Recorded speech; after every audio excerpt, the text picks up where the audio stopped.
और जानते हैं। आपदा प्राकृतिक हो या मानव सर्जित, आकस्मिक हो या मंद, पृथ्वी के भूगर्भ में से हो या वातावरण में उत्पन्न हुई हो, वह पृथ्वी पर व्यापक रूप से अनुभव की जाती है, साथ ही विनाश करती है। कुछ घटनाओं के उदाहरण देखें तो स्पष्ट होता है कि जनजीवन का व्यापक पैमाने पर नुकसान करती है। कुछ घटनाएं पूर्व नियोजित और निश्चित विध्वंसकारी होती हैं, जैसे कि द्वितीय विश्व युद्ध में जापान के 2 नगरों हिरोशिमा और नागासाकी पर संयुक्त राज्य अमेरिका की सेनाओं द्वारा परमाणु बम हमला, जबकि कुछ दुर्घटनाएं मानवीय भूल या लापरवाही का परिणाम होती हैं, जैसे भोपाल गैस कांड, रूस की चेरनोबिल परमाणु दुर्घटना। यहाँ बताया गया है कि आपदा यानी संकट प्राकृतिक कुदरती हो या मानव द्वारा उत्पन्न किया गया हो, आकस्मिक यानी अचानक हो या मंद यानी धीरे हो, पृथ्वी के भूगर्भ यानी पृथ्वी के नीचे में हो या वातावरण से पैदा हुई हो, वह पृथ्वी पर व्यापक रूप से महसूस की जाती है, साथ ही विनाश करती है, क्षति पहुंचाती है। कुछ घटनाओं के उदाहरण देखें तो स्पष्ट होता है कि लोगों के जीवन धन का व्यापक रूप में बड़ी मात्रा में नुकसान करती है। कुछ घटनाएं पहले से नियोजित और निश्चित विध्वंसकारी होती हैं, जैसे कि द्वितीय विश्व युद्ध में जापान के 2 नगरों हिरोशिमा और नागासाकी पर संयुक्त राज्य अमेरिका की सेनाओं द्वारा परमाणु बम का हमला किया गया था, जबकि दूसरी दुर्घटनाएं मानव के भूल या लापरवाही का परिणाम होता है, जैसे कि भोपाल में घटी गैस कांड, रूस की चेरनोबिल परमाणु दुर्घटना। आगे हम लोग पढ़ते हैं आपदा के प्रकार। आपदा के प्रकार कितने हैं इसके बारे में हम लोग पढ़ेंगे। हम आपदाओं के खतरों से परिचित हैं। बचाव राहत कार्यों की व्यूह रचना करने के लिए उनके कारणों तथा उत्तरदायी संयोगों को जानना होगा। बचाव कार्य की पूरी तैयारियों के संदर्भ में भी ये बातें जानना खूब जरूरी है। आपदा प्रबंधन विशेषज्ञों ने आपदाओं के 2 प्रकार किए हैं, प्राकृतिक आपदाएं और मानव सर्जित आपदाएं। यह करें कि हम आपदाओं के खतरों से परिचित हैं, उसके विषय में हम लोग जानते हैं। बचाव और राहत कार्यों की व्यूह रचना यानी आयोजन करने के लिए उनके कारणों तथा उसकी जिम्मेदारी व सहयोग यानी परिस्थिति को जानना होगा। बचाव कार्य की पूरी तैयारी के विषय में भी ये बातें जानना बहुत ही आवश्यक है। आपदा प्रबंधन विशेषज्ञों ने आपदाओं के 2 प्रकार किए हैं। पहला प्राकृतिक आपदाएं जो कुदरत के द्वारा होती है, दूसरा मानव सर्जित यानी मानव के द्वारा उत्पन्न की गई उसके कार्यों के द्वारा उत्पन्न हुई आपदाएं यानी मुसीबत। इसके बारे में आगे हम लोग पढ़ते हैं। पहला है प्राकृतिक आपदाएं। इसमें बाढ़, चक्रवाती तूफान, अनावृष्टि यानी सूखा, भूकंप, ज्वालामुखी विस्फोट, सुनामी, दावाग्नि यानी जंगल में लगे आग आदि। इनमें से बाढ़, चक्रवात तथा सुनामी की भविष्यवाणी की जा सकती है, जबकि भूकंप, ज्वालामुखी विस्फोट, दावाग्नि की भविष्यवाणी संभव नहीं है। यहाँ प्राकृतिक आपदाओं के बारे में बताया गया कि प्राकृतिक आपदाओं में बाढ़, चक्रवाती तूफान, अनावृष्टि यानी सूखा, भूकंप, ज्वालामुखी विस्फोट, सुनामी, दावाग्नि आदि। इनमें से बाढ़, चक्रवात तथा सुनामी की भविष्यवाणी की जाती है, यानी पहले से ही इसके बारे में सूचना दी जा सकती है। लेकिन भूकंप, ज्वालामुखी विस्फोट, दावाग्नि जैसे जंगल में आग लगने जैसी घटनाओं की भविष्यवाणी करना पहले से संभव नहीं है। आगे है दूसरा मानव सर्जित आपदाएं। मानव के द्वारा उत्पन्न की गई आपदाएं मुसीबत कौन कौन सी है? आग, औद्योगिक दुर्घटनाएं, बम विस्फोट, दंगे आदि मुख्य है। मानव सर्जित यानी मानव के द्वारा उत्पन्न की गई आपदाएं यहाँ पे दिया गया है, जैसे आग लगना, औद्योगिक दुर्घटनाएं, बम विस्फोट होना, दंगे और भी अनेक कारण हैं। पहले हम प्राकृतिक आपदाएं के बारे में पढ़ेंगे। बाढ़, इसके बारे में पढ़ते हैं। सामान्य तौर पर हम बाढ़ का अर्थ करते हैं कि विशाल भूभाग लगातार कई दिनों तक पानी में डूबा रहे। अधिकांश लोग बाढ़ का संबंध नदी से जोड़ते हैं। जब नदी का जल अपने किनारे के भागों के ऊपर से बहकर समीपस्थ भूभाग को डुबो देता है। बाढ़ एक प्राकृतिक आपदा है जो लगातार तेज भारी वर्षा का परिणाम है। मानव प्रवृत्तियों, जल परिवहन, जमीन के प्राकृतिक ढाल की अवगणना करके किए गए निर्माण काम से नदी विकराल रूप धारण करती है और बड़े पैमाने पर जन धन को हानि पहुंचाती है। बाढ़ के बारे में यहाँ बताया गया है कि ज़्यादातर हम बाढ़ का अर्थ करते हैं कि बहुत बड़ा भूभाग लगातार कई दिनों तक पानी में डूबा रहे। ज़्यादातर लोग बाढ़ का संबंध नदी से जोड़ते हैं। जब नदी का जल अपने किनारे के भागों के ऊपर से बहकर उसके नज़दीक के भूभाग को डुबो देता है। बाढ़ एक प्राकृतिक आपदा है जो लगातार तेज भारी बरसात का परिणाम है। मानव के कार्यों के द्वारा जल परिवहन, जमीन के प्राकृतिक ढाल की अवगणना करके किए गए निर्माण कार्य से विकराल रूप धारण करती है और बड़े मात्रा पर जन धन को नुकसान पहुंचाती है। आगे है, बाढ़ की स्थिति में हमें क्या करना चाहिए, इसके बारे में हम पढ़ते हैं। अपनी कीमती तथा निजी आवश्यकता की वस्तुएं लेकर सुरक्षित स्थान पर आश्रय लें। पानी, सूखा नाश्ता, मोमबत्ती, लालटेन, सीलन न लगे इस तरह प्लास्टिक की डिब्बी में दिया सलाई, टार्च आदि साथ ले लें। रेडियो, मोबाइल फ़ोन अवश्य साथ रखें। सांप से सावधान रहें, वे सूखी जगह पर आ सकते हैं। उन्हें दूर रखने के लिए लाठी डंडा साथ रखें। बाढ़ उतर जाने के बाद पानी को उबाल कर पीने के उपयोग में करें। यहाँ बाढ़ की स्थिति में बताया गया है कि जब बाढ़ है तो ऐसी स्थिति में अपनी जो मूल्यवान चीज़ है, अपनी निजी खुद की आवश्यकता की वस्तुएं लेकर सुरक्षित स्थान पर रहने चले जाएं। साथ में पानी, सूखा नाश्ता, मोमबत्ती, लालटेन, सीलन न लगे यानी मुलायम न हो जाए, माचिस हवा लगकर ऐसे प्लास्टिक की डिब्बी में माचिस रखें। टार्च आदि साथ में लें। रेडियो, मोबाइल फ़ोन अवश्य साथ में रखें। सांप से सावधान रहें, सतर्क रहें, वे सूखी जगह पर आ सकते हैं। उन्हें दूर करने के लिए, उनको दूर रखने के लिए लाठी डंडा साथ में रखना चाहिए। बाढ़ जब उतर जाए, पानी कम हो जाए तो उस समय पानी को उबालकर पीने में उपयोग करें। आगे है, क्या न करें। बालकों को भूखा न रखें। बाढ़ के पानी से बना खाना न खाएं। सुरक्षित जगह से बाहर जाने के पहले रास्ते तथा परिस्थिति की सही स्थिति जाने बिना न निकलें। यहाँ कह रहे हैं कि बाढ़ की स्थिति में क्या नहीं करना चाहिए। बच्चों को भूखा नहीं रखना चाहिए। बाढ़ के पानी से बना खाना नहीं खाना चाहिए।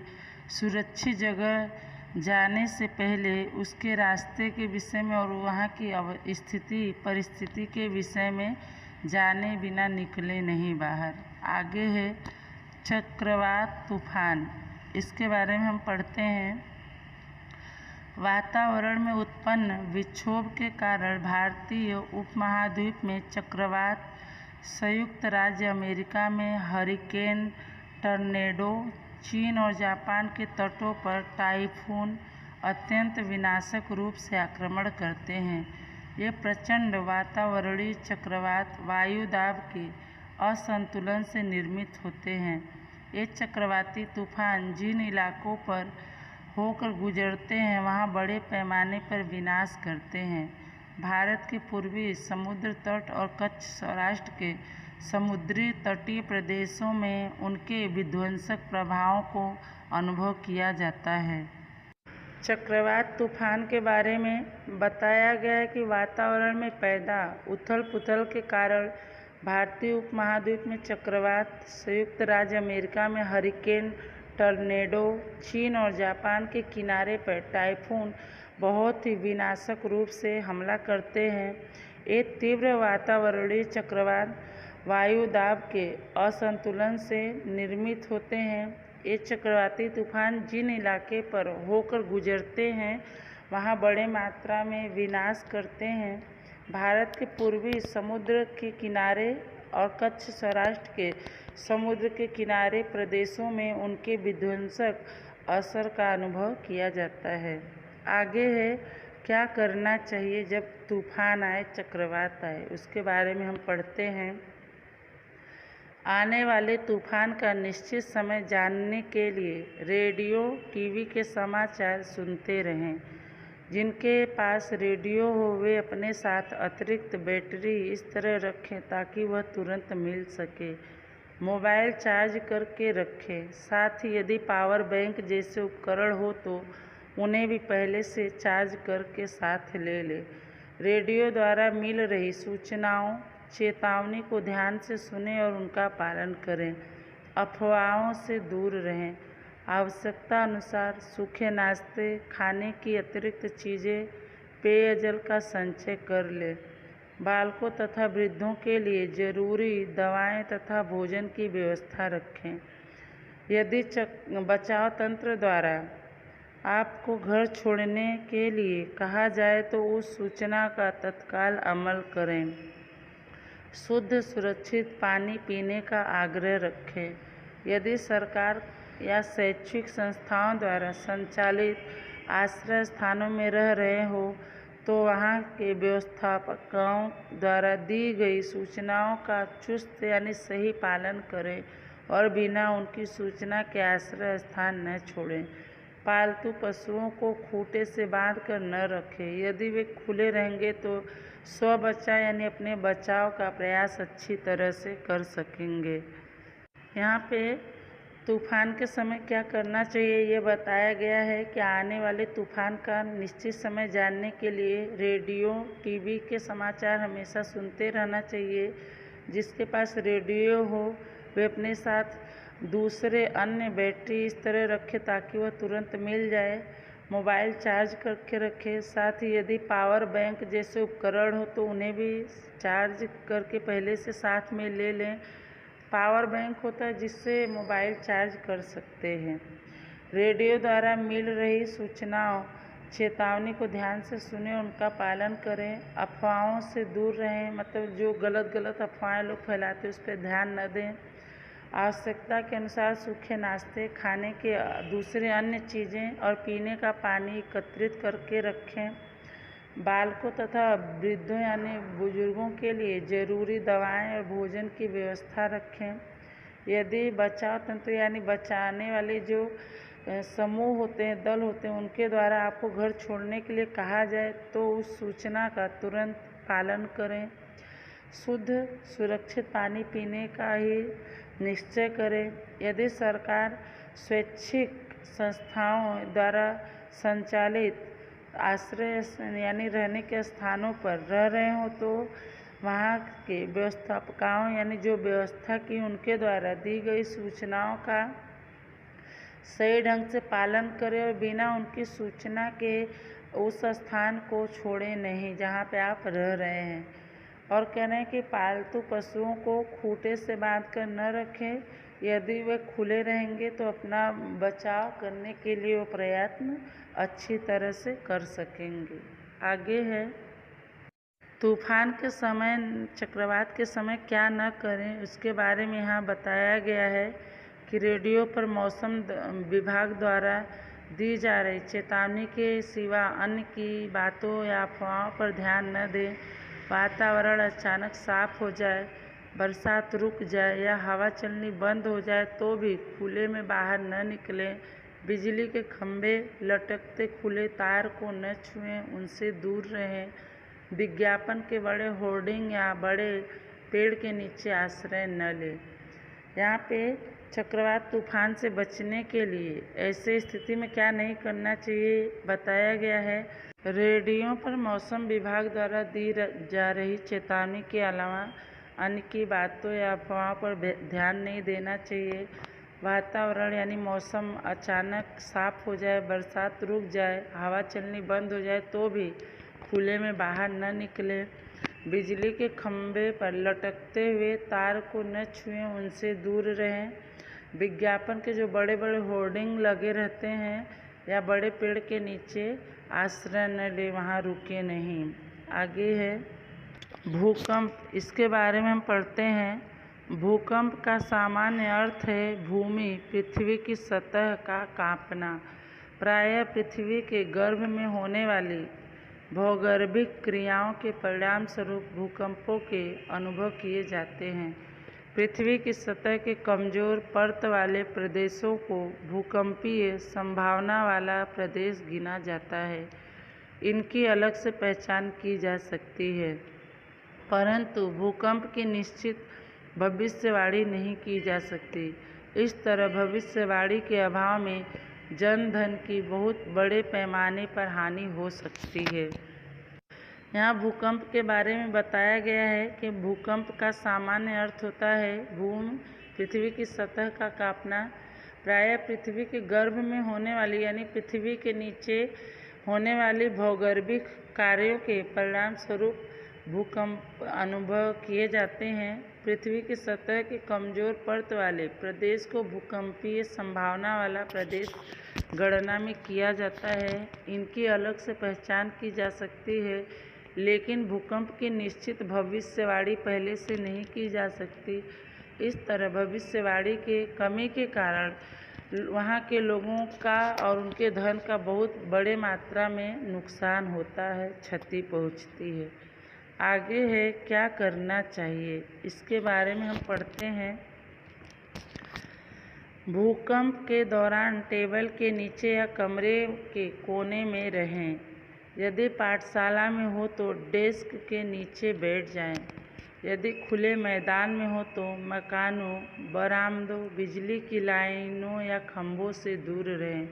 यदि वाहन चला रहे हों तो पुल के ऊपर या नीचे लाइट के खंभे, बिजली की लाइन या ट्रैफिक सिग्नल से अपना वाहन दूर खड़ा रखें। यदि वाहन में हो तो भूकंप का झटका पूरा होने तक उसी में रहें। भूकंप का झटका पूरा हो जाने के बाद भी घर की कुछ चीज़ें जैसे फ्रिज, दीवार पर टंगी घड़ी या फोटो या छत से लटकते हुए पंखे या झूमर, जिन्हें फानुस भी कहते हैं, बाद में गिर सकते हैं, उनसे दूर रहें। दुर्घटना से बचने हेतु मार्गदर्शन के लिए स्थानीय रेडियो को सुनें। नई बनने वाली इमारतों की डिजाइन निर्माण भूकंप प्रतिरोधक होनी चाहिए। भूकंप के समय क्या करना चाहिए यह यहाँ बताया गया है कि भूकंप के समय टेबल के नीचे या कमरे के कोने में रहें। यदि विद्यालय में हो तो डेस्क के नीचे बैठ जाएं। यदि खुले मैदान में हो तो मकानों, बरामदों, बिजली की लाइनों या खंभों से दूर रहें। यदि गाड़ी चला रहे हैं तो पुल के ऊपर या नीचे लाइट के खंभे, बिजली की लाइन या ट्रैफिक सिग्नल से अपना गाड़ी दूर खड़ा करें। वाहन में हो तो भूकंप का झटका जब तक पूरा नहीं हो जाता तब तक उसी में बैठे रहें।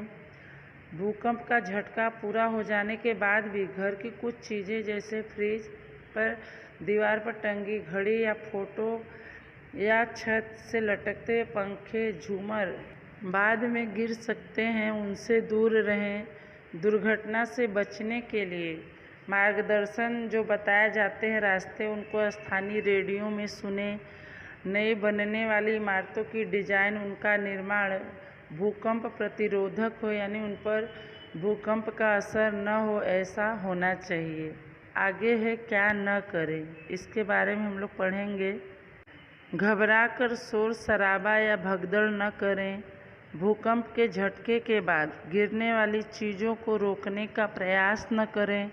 नीचे उतरने के लिए लिफ्ट का उपयोग न करें। यदि आप घर के अंदर हो तो लकड़ी या लोहे की अलमारी, तिजोरी के पास या कांच के झाड़ फानुस के नीचे खड़े न रहें।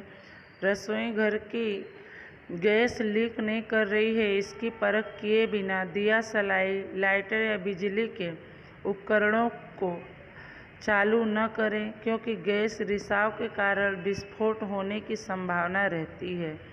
आग लगने की स्थिति के सिवा डॉक्टरी सहायता के लिए फ़ोन न करें। उस समय तत्काल किए जा रहे फ़ोन के कारण टेलीफोन के ठप हो जाने से राहत तथा बचाव कार्य बाधित होता है। भूकंप के समय क्या नहीं करना चाहिए, यहाँ बताया गया है कि उस समय हमें घबराकर शोर शराबा नहीं करना चाहिए, भगदड़ नहीं मचाना चाहिए, इधर उधर भागना नहीं चाहिए। भूकंप के झटके के बाद गिरने वाली चीज़ों को रोकने का प्रयास यानी प्रयत्न नहीं करना चाहिए। नीचे उतरने के लिए लिफ्ट का प्रयोग नहीं करना चाहिए। यदि हम घर के अंदर हों तो लकड़ी या लोहे की अलमारी, तिजोरी के पास या कांच के झाड़ फानुस यानी झूमर के नीचे खड़े नहीं रहें। रसोई घर की गैस लीक नहीं कर रही, इसकी जांच किए बिना दिया सलाई या लाइटर या बिजली के उपकरणों को चालू न करें, क्योंकि गैस निकलने के कारण विस्फोट होने की संभावना रहती है। आग लगने की स्थिति के अलावा डॉक्टर की सहायता के लिए फ़ोन न करें। उस समय तुरंत किए जा रहे फ़ोन के कारण टेलीफोन के ठप हो जाने से, बंद हो जाने से राहत का तथा बचाव कार्य बाधित होता है, उसमें रुकावट आती है। आगे सुनामी, इसके बारे में हम पढ़ेंगे। समुद्र में उत्पन्न होने वाले अत्यंत शक्तिशाली विनाशक लहरों को सुनामी कहते हैं। इनकी उत्पत्ति सागर या महासागर के तल में 7 रिएक्टर स्केल या उससे अधिक तीव्र वाले भूकंपों अथवा समुद्री ज्वालामुखी के विस्फोट या बड़े पैमाने पर सागरीय भूस्खलन से होती है। सुनामी शब्द जापानी भाषा का है, जिसमें इसका अर्थ होता है विनाशक लहरें। अधिकतर सुनामी की उत्पत्ति समुद्र तल के भूकंपों के कारण ही होती है। इस कारण इसे भूकंपी लहरों के रूप में भी जाना जाता है। ये लहरें अपने उत्पत्ति स्थल से वलय के रूप में तीव्र गति से फैलती हैं। गहरे समुद्र में हो तो कम ऊंचाई के कारण दिखलाई नहीं देती, पर समुद्री किनारे के पास और छिछले समुद्र में से गुजरते समय ये विनाशकारी स्वरूप धारण करती हैं और इनकी ऊंचाई बढ़ जाती है। इसी कारण ही किनारे के इलाकों में पानी की एक ऊंची दीवार सी बनकर आगे बढ़ती हुई ये लहरें भयंकर तबाही मचाती हैं। सुनामी के बारे में यहाँ बताया गया है कि समुद्र में उत्पन्न होने वाले अत्यंत शक्तिशाली विनाशक यानी विनाश करने वाली लहरों को सुनामी कहते हैं।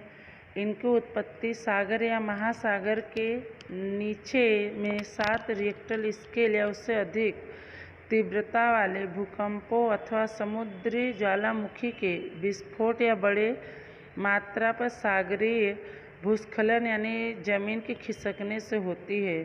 सुनामी शब्द जापानी भाषा का है, जिसमें इसका अर्थ होता है विनाशक लहरें। ज़्यादातर सुनामी की उत्पत्ति समुद्र के नीचे के भूकंपों के कारण ही होती है। इस कारण इसे भूकंपी लहरों के रूप में भी जाना जाता है। यह लहरें अपनी उत्पत्ति स्थान से वलय यानी गोल घेरे के रूप में बहुत तेज गति से फैलती हैं। गहरे समुद्र में तो कम ऊंचाई के कारण ये दिखाई नहीं देती हैं, लेकिन समुद्री किनारे के पास और छिछले समुद्र यानी कम गहराई वाले समुद्र में से जब ये गुजरती हैं तो ये विनाशकारी रूप धारण करती हैं और इनकी ऊंचाई बढ़ जाती है। इसी कारण ही किनारे के इलाकों में पानी की एक ऊंची दीवार से बनकर आगे बढ़ती हुई ये लहरें बहुत ही भयंकर तबाही मचाती हैं। आगे है 26 दिसंबर 2004 को हिंद महासागर में आए महाविनाशकारी सुनामी ने थाईलैंड, इंडोनेशिया, भारत, श्रीलंका सहित दक्षिण पूर्व एशिया के देशों के लगभग 2 लाख से अधिक लोगों को भोग लिया था। आधुनिक उपकरणों की मदद से सुनामी की पूर्व सूचना तथा उसके आने के निश्चित समय की सही अनुभव लगाया जा सकता है। इसलिए भविष्य में इस संदर्भ में और अधिक सावधानी बरतते हुए जनहानि को रोका जा सकेगा। आगे यहाँ बता रहे हैं कि 26 दिसंबर 2004 को हिंद महासागर में आए महाविनाशकारी सुनामी ने थाईलैंड, इंडोनेशिया, भारत, श्रीलंका के साथ साथ दक्षिण पूर्व एशिया के देशों के लगभग 2 लाख से अधिक लोगों को शिकार बना लिया था, उनको समा लिया अपने अंदर। आधुनिक यानी नए समय के उपकरणों की सहायता से सुनामी के पहले से सूचना तथा उसके आने के निश्चित समय की सही जानकारी लगाया जा सकता है। इसलिए आने वाले समय में भविष्य में इस विषय में और अधिक सावधानी बरतते हुए यानी सावधान रहते हुए जनहानि, लोगों को हानि पहुंचाने से रोका जा सकेगा। आगे पढ़ते हैं क्या करना चाहिए। सुनामी की सूचना मिलते ही समुद्र तट से सुरक्षित दूरी पर चले जाना चाहिए। रेडियो अपने साथ रखना चाहिए तथा प्रशासन तंत्र की सूचनाओं के अनुसार कार्य करना चाहिए। नई बस्तियों तथा इमारतों के निर्माण के समय सुनामी के पहलू को भी ध्यान में लेना चाहिए। मैंग्रोव वनस्पति सुनामी के प्रभाव को समग्रतया घटाती है, इसलिए हमें यह प्रयास करना चाहिए कि इसका फैलावा बढ़े। सुनामी के समय क्या करना चाहिए इसके बारे में यहाँ बताया गया है। तो सुनामी की सूचना मिलते ही समुद्र के किनारे से सुरक्षित दूरी पर चले जाना चाहिए। रेडियो अपने साथ रखना चाहिए तथा सरकार के द्वारा दी गई सूचनाओं के अनुसार काम करना चाहिए। नई बस्तियों तथा इमारतों के निर्माण के समय सुनामी को ध्यान में रखकर उसे बनवाना चाहिए। मैंग्रोव वनस्पति सुनामी के प्रभाव को पूरी तरह से घटाती है, इसलिए हमें यह प्रयास करना चाहिए कि इसका बढ़ावा हो, पर इसको फैलाया जाए, इसका विस्तार किया जाए। आगे है क्या न करें। समुद्र किनारे स्थित ऊंचे मकानों के ऊपर आश्रय न लें, क्योंकि विनाशक लहरों के प्रभाव से वे टूट सकते हैं। सुनामी उतरने के बाद भी प्रशासन द्वारा जब तक सूचना न मिले समुद्र तट की ओर न जाएं। सुनामी के समय कह रहे हैं यहाँ क्या नहीं करना चाहिए। समुद्र के किनारे स्थित ऊंचे मकानों के ऊपर आश्रय न लें, यानी वहाँ न रहें, क्योंकि विनाशक लहरों के असर से वे टूट सकते हैं मकान। सुनामी उतरने के बाद भी जब तक सरकार की तरफ से कोई आदेश न मिले, सूचना न मिले, तब तक समुद्र के किनारे न जाएं। बच्चों